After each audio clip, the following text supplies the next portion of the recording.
د قربانۍ چې کوم څاروی ده دغه څاروي وینه او د دغه څاروي ویښتان او د دغه ګندګي دا به هم د قیامت پر ورځ باندې الله تعالی په میزان کې په تله کې الله تعالی د نیکۍ په شکل کې حاضر کی. دا داسې شیزونه دي چې دا د استعمال نه دي، ګندګي ده، خو بیا هم الله تعالی دغه شیزونه د یو انسان د نیکۍ په تله کې دغه حاضروي. د نیکۍ په تله کې به الله تعالی اچوي چې د نیکۍ تله درنه شي.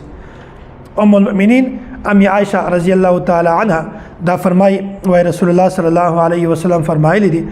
ضحوا وطيبوا بها انفسکم،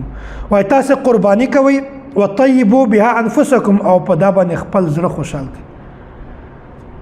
فإنه ليس من مسلم يوجه ضحيته إلى القبلة إلا كان دمها وفرسها وصوفها حسنات محضرات في ميزانه يوم القيامة. او داسې وای کوم سړی چې د اختر په ورځ باندې د قربانۍ د څاروي مخ د قبلې طرف ته کی، یعنی قرباني یو کې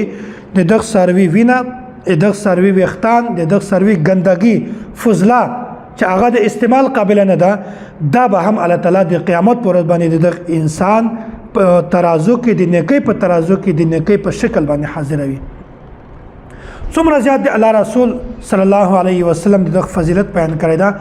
هغه شیونه چې هغه د استعمال نه دي، هغه اسې مونږ تاسې غورځوو، نو د قیامت پر ورځ باندې به الله تعالی هغه د نیکۍ په شکل باندې حاضر کړي. نو کوم شیونه چې د استعمالول دي د یغه به څومره زیات اجر وي او د یغه به څومره زیات الله تعالی مقام او مرتبه الله تعالی انسان ته ورکوي. نو دا د قربانۍ د فضایل متعلق څو احادیث ما مخکې هم درته بیان کړي وو. نو هر انسان ته پکار ده چې کله هم قرباني کوي په قرباني نه مخته دغه قرباني فضایل دا د انسان په ذهن کې کېنوي، بیا به ان شاء الله د قرباني یو ځان ته لذت او خوند دا به هم محسوسوي.